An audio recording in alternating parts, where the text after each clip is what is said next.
processes are good. So yeah, this is gonna be a wild summer, boys. Come get some. Come get boosted. Hit us up. Oh, speaking of get boosted, let's do a pull here.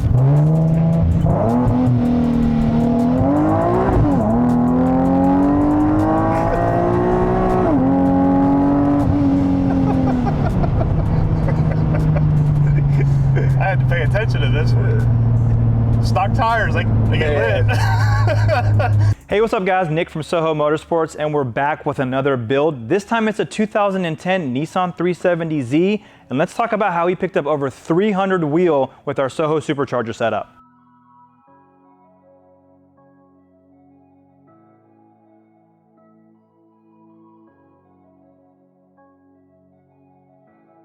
This is your perfect example of going from completely stock to full boost.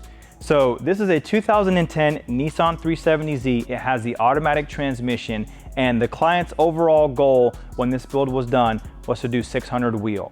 So when the car first came to us, like I said, it was completely stock air boxes, stock exhaust, stock everything. We did a baseline on the car to see what kind of power it put down. So it put down 294 wheel and 248 foot-pounds of torque. Respectable numbers for an auto, and that's about average what you see for these automatic 370Zs when you put them on the rollers with no modifications and no tune. Now, like I said, 600 wheel was his goal. How do we get to that 600 wheel? So let's discuss and recap exactly what was done and how we did it.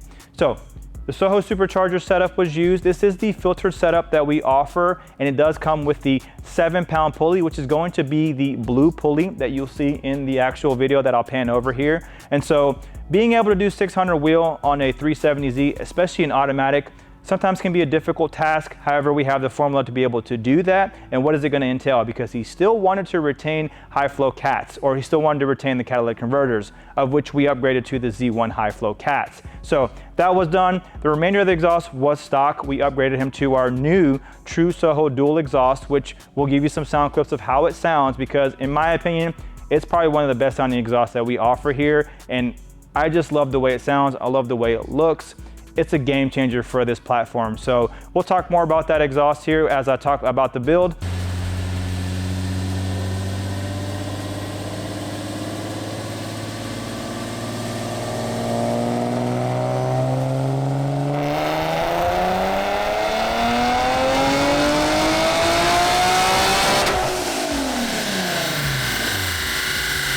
So bouncing back to exactly the other components that were required. To be able to do 600 wheel on an automatic, we did require ethanol. And so to be able to do that, we upgraded the fuel system to the CJM fuel return fuel system, the 1300cc injectors, and then the 525 Hellcat pump, along with the Specialty Z flex fuel sensor. Now, all of those components combined are going to allow us to be able to run full E85 on this setup and allow us to meet that horsepower goal that Michael had in mind, which was 600 wheel. So after doing the supercharger setup on this vehicle, a lot of times with the automatic transmissions, there's a few components that need to be upgraded so that way you have longevity. This is still the stock VHR transmission.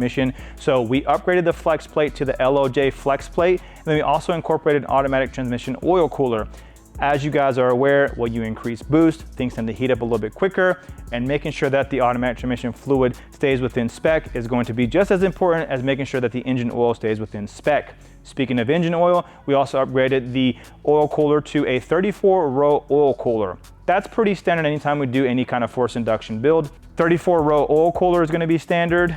The automatic transmission oil cooler if it is an automatic transmission, and then upgrading the flex plate, because the stock flex plate is a very hollow piece, and over time if you tend to put a lot of power down, especially anywhere over the 430 to 440 foot-pounds of torque, and especially if you put a tire on and you launch the car, you will break that flex plate. So jumping back now, once we did all those modifications, obviously we got it on the rollers. Let's see what this car did on pump gas, because we did the pump gas first, and then we basically added some ethanol into the mix and got the ethanol numbers. So with pump gas at 13.3 PSI, it put down 561 wheel horsepower and 407 foot-pounds of torque.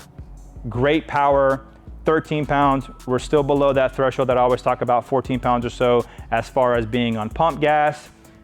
He's gonna enjoy that. That's gonna be an increase of over 267 wheel and 159 foot-pounds of torque from his baseline.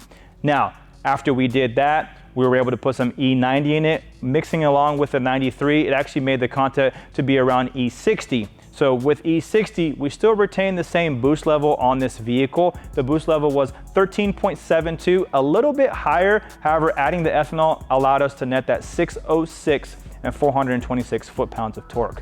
That's going to be over 312 wheel and 178 foot-pounds of torque. That's a lot of power that he picked up from the time he dropped the vehicle off to after getting it tuned and completed. So, and this is through an auto, so it's gonna be boom, boom, boom, going through the gears. Also, this vehicle will have the custom traction control map that we incorporate with all of our forced induction builds, so it'll allow to keep the vehicle straight. As you can see, he still has the stock wheels and tires. It is a convertible, so he's going to fool a lot of people. We also upgraded the bumper for him too as well, because he wanted to incorporate the DRLs into this setup as well too. That's why you see it not painted. When he gets back home, he's gonna basically get it painted and then basically make the car look how it needs to look at that point. So once again, to recap, SOHO supercharger setup, CJM fuel return system, 1300cc injectors, 525 Hellcat pump, Specialty Z flex fuel kit, Z1 high flow cats, SOHO True Dual, LOJ flex plates, automatic transmission cooler, 34 row oil cooler, and the calibration done by EcuTech. That's how we got the 600 wheel on this vehicle. So let's go for a ride and see what we think. All right, so ride along on Michael's automatic 370Z with our supercharger setup, cog setup, filter setup, everything set up, right? This has the catalog. It's got everything. All the bits and pieces. It's got everything under the hood and very sneaky on the outside. Stock wheels too. I mean, this thing is going to be a sleeper. 37,100 miles in the car right now, and it picked up 300 wheel horsepower in the last 2 weeks. Yep. Which is pretty crazy. Yeah, this should be a really fun car. This one got a gallery gasket service too, so this car has under 40K and was already showing signs of gallery gasket failure. So I mean, it's more common than you think. So I mean, if you guys are 15 and down, really consider having that looked at just to make sure, because I mean, these edges are expensive to replace. It's a lot less expensive. You got an engine that's healthy and everything looks good on it, just go ahead and get them done, and then boost to the moon, have at it. Yeah, because most of the time, anytime we see actually all the time we see a failure is because gallery gaskets lose oil pressure and they fail like right in the middle of the motor. Right, that's really the Achilles heel of the VHR.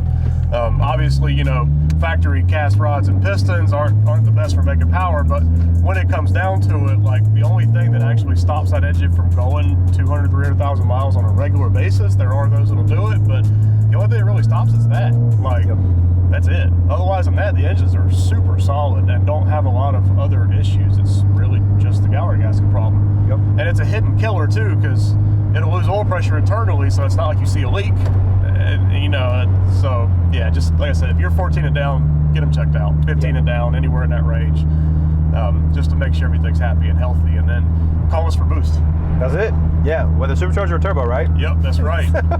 Next month and a half, we'll start having kits either in stock or shipping the next week and a half. So, you know, we got a lot of cool things coming down the pipe and really cutting our lead times down. Our processes are good. So, yep. Yeah, this is going to be a wild summer, boys. Come get some. Come get boosted. Hit us up. Oh, speaking of get boosted, let's do a pull here.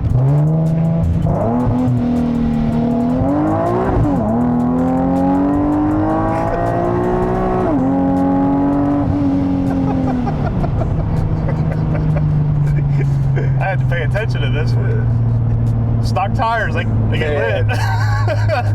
Stock tire, stock suspension. Woo-hoo-hoo. This thing wanted to dance, but the cog setup, once again, it's instant, man. Just boom, boom, and it's there. It's right away, instant power, no slip, no nonsense. And this car is also on E, so it's got an added, you know, however much horsepower that is added. I mean, it's just, man, this thing rips. Yeah, it does.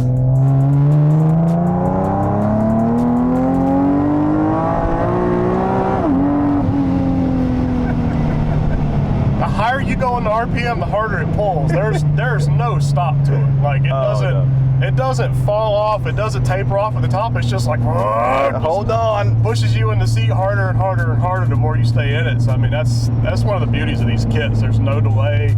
There's no punch. I mean, you could be a turbocharged guy or a supercharged guy. It doesn't really matter. You can't drive this without smiling. It's awesome. Dude. And him going from completely stock to this, like 100%. God.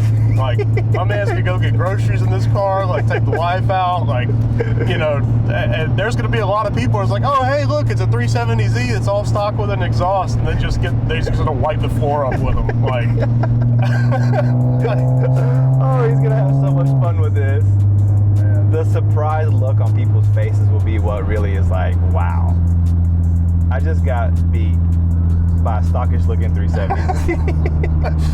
That dude put the top down at the light and wiped the floor up with me. Like, yeah, it's gonna be like domestics that get wiped up the most is the best part. It's gonna be Mustangs and Camaros and Challengers and you know, all those different vehicles that you see, and it's just yeah, no, it'll be, and the shifting is still good on it. Obviously, I mean, it's still got the stock VHR transmission, so only so much you can do with that, but it's still, for what it is, man, it's still good. These transmissions are not ideal. They do have their issues. They're a little sloppy on the shift in stock form. Fortunately, the calibration helps the line pressure on that. And I'll tell you, so something else for you guys that are automatic, that have like 14 and down with VHRs, if you have one of those transmissions, the TCM is actually a pretty high failure rate on these. So it's like, even finding used transmissions are really expensive right now because it's really a TCM failure that causes the transmission to go into limp mode and act up. So that's something else for all you guys with the VHRs, the autos, just to keep an eye out for, because that is a common thing that we've been seeing. You know, me personally, I sit up front and talk to a lot of folks, and I've had a higher volume of calls. That's usually the point where we go to the VR swap, but we still put a new TCM in it just to make sure you set the clock back to 0 on that front. So it's more higher mileage cars that have that issue. This one, I mean, it's an absolute ripper, and like I say, with the calibration, it tightens everything up really well. And I mean, this one has the sport paddles and all that stuff in it. So I mean, you can really just tap the button and go through gears quick. Yep. I mean, it's super responsive. So, but the main things, a lot of guys ask, what do you have to upgrade on the factory VHR transmission to get it the whole boost? So we do two things. We do the flex plate, and we also do the auto transmission cooler. The auto transmission cooler, that deletes another issue that happens in these, which is the core inside the radiator can actually leak. And the second you get any kind of coolant in the transmission, it just wreaks havoc in the whole thing and will take it out. So that's a less common issue, but it is something that we've seen before. So, I mean, it doesn't take a whole lot to bulletproof them. You know, in the grand scheme of things, it's about the same cost as putting a clutch in a manual car. It's really about the same. So it's not like it's any crazy cost to get these transmissions up to par to do 500-600 horsepower reliably. Yeah, no, 100%. And that's the nice thing about it. You can beef it up and make power on them. And if you want to take it one step above that, then you go to the For VR. sure. Yep, you can go to the VR. You also have built options on factory transmissions. Right. We prefer the VR because to date, I haven't seen a VR transmission fail at any power level. Same. We've had cars over 700 wheel horsepower with VR trans, not a single issue. So, you know, that's always a great option. And I tell people all the time, like, the VR transmission is one of the best things that Nissan ever did. Yep. But we're not going to sit here and pretend like the VHR transmission doesn't have its strengths.